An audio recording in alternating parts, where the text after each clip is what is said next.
Hey, my name is Demi and you're watching Demi TV. The goal of this video channel is to help you awaken your inner alpha so you could follow your dreams and find your authentic voice. And today we're going to talk about how to professionally close client deals through psychology. Ding, ding, ding, ding. So this is not something that we always tackle. And this is something new that I have actually gathered from the studies that I've made all through the past week. This is something that you really need to know. And some of this are already things that I'm applying, and some of this are new that I want you to apply to your business as well. So without further ado,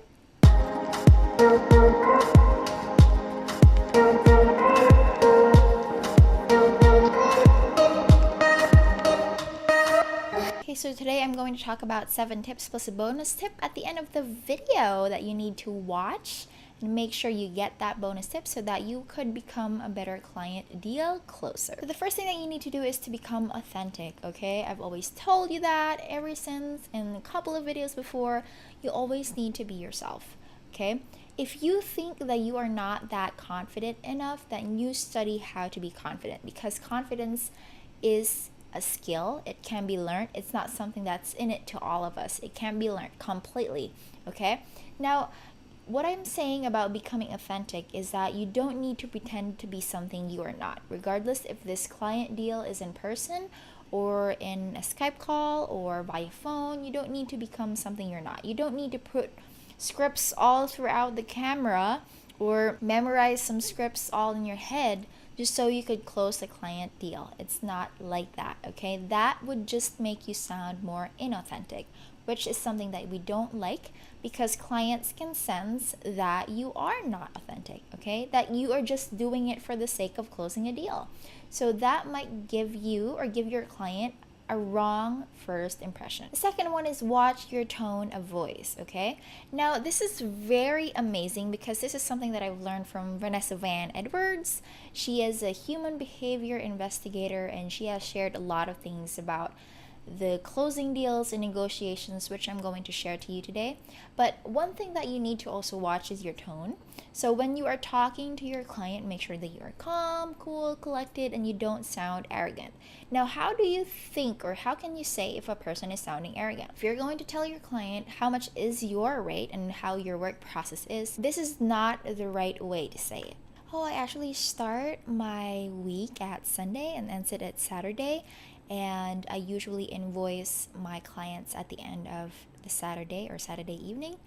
And my rate is $50 per hour. So the intonation of the $50 per hour goes up, right? That might take your clients aback because the intonation of your price goes up, okay? Which might sound a little bit arrogant compared to this. Oh, I actually start my week at Sunday and end at Saturday. I usually invoice Saturday evening and my rate is $30 per hour. Okay, so the sound was low and you do not sound arrogant at all.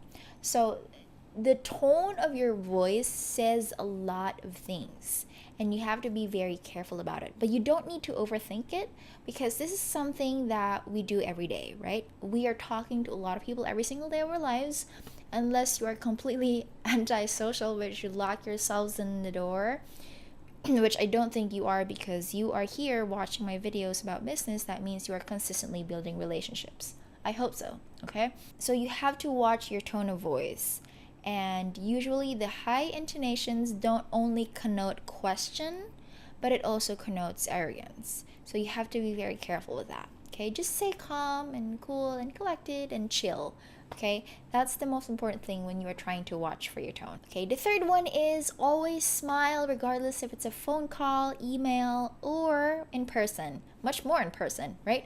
Now, you could always tell if the tone of the person is sad or not pretty cool with it or in disgust or something, because when you are saying hello on the phone and you are smiling, it completely sounds different than the hello that you are saying when you are sad, okay?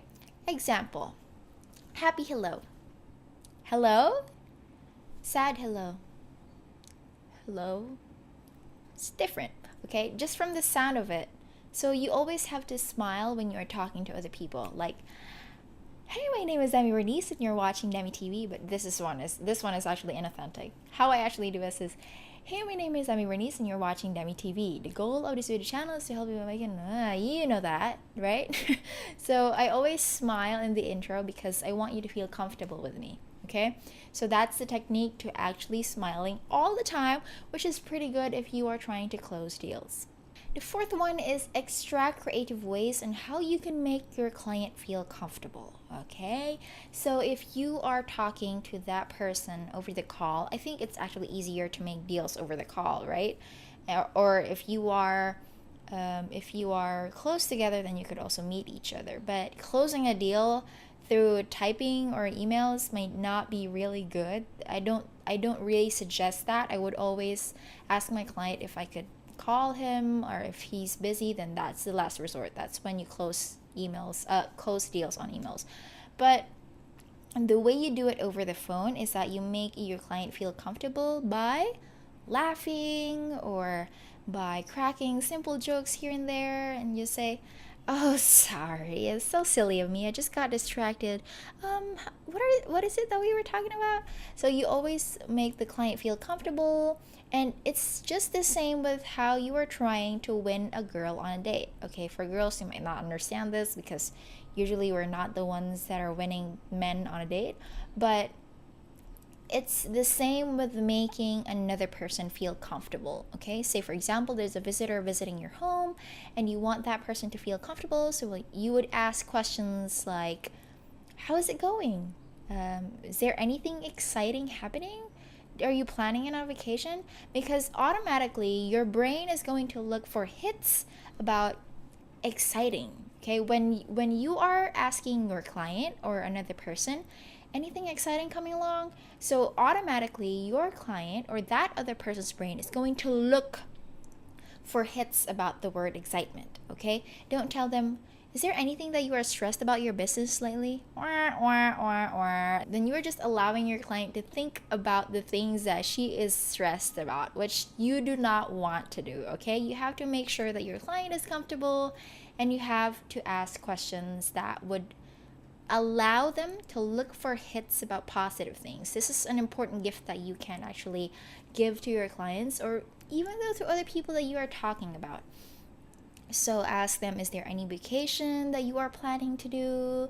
How is the day out today? So if it's sunny, you're like, oh, it's a sunny day today. It's very beautiful. The fifth one is always assure your client 5 to 7 times all throughout your conversation.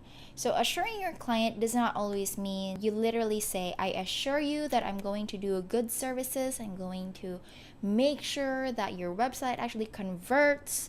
I always assure you that I am a good person. Like, that also sounds pretty arrogant.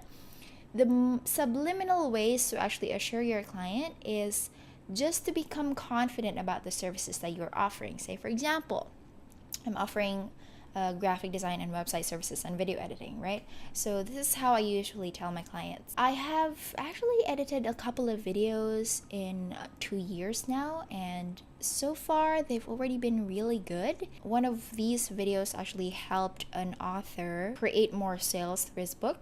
So I think I could also help you with that. That was not actually really good because I said I think, but you could make conversations that are full of assurance without becoming arrogant through the tone or through the way that you are talking about the people. You don't say, I actually made a lot of websites for people who are very, very good with their services, with their businesses.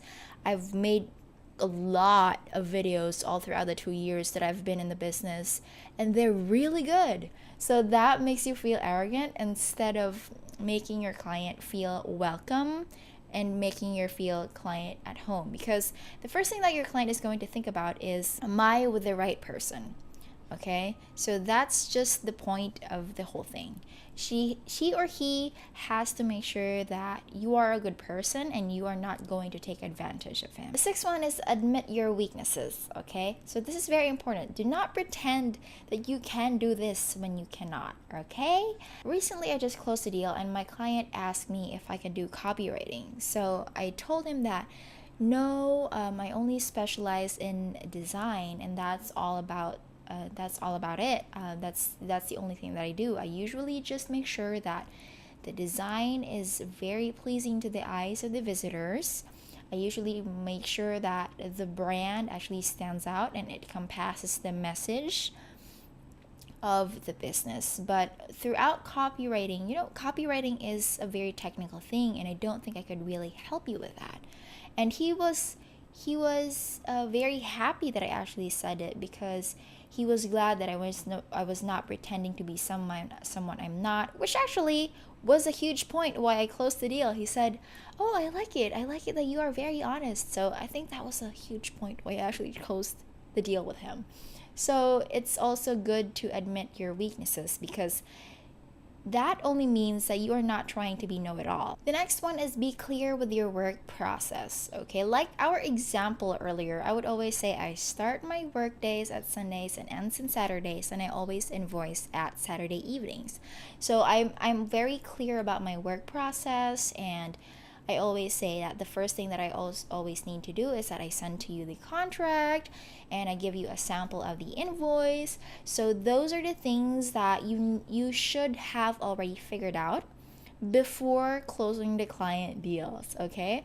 So I've mentioned that in a couple of videos before. I cannot remember the title anymore. I'm pretty bad at titles, but these are some minute things that you should have already considered before you started your business. Okay, that was why it is important to actually work for free for a certain span of time, just so you would know your work process, you would know the experience of how to work with other people, close deals, and etc. So work processes is something that a client is also looking forward to hearing, because they haven't known you yet and they haven't had a transaction with you ever since. So they do not know which one comes first. Is it the contract? Is it the invoice? Is it the work? Are they going to pay 50% upfront and 50% at the end of the transaction? So it's all up to you. That's something that you should have already figured out, okay? So you have to know which one comes first, the contract, the invoice, or how are you going to manage the payments? Are you going to allow them to pay 100% upfront, or are you going to divide the payments 50-50, 50 in the beginning and 50 at the end? So those are the work processes that you should have considered, and these are also the work processes that you should be accurately explaining to your clients. Okay, so that's it today, my friends. I hope that this video has helped you. If it did, then click the like button to let me know. Subscribe if you haven't yet, and tinker that bell button so you wouldn't miss a video of me talking about personal development, online business tactics, and tech tutorials. Don't forget to follow your dreams and find your authentic voice, and always, always awaken your inner alpha. I'll see you in the next one.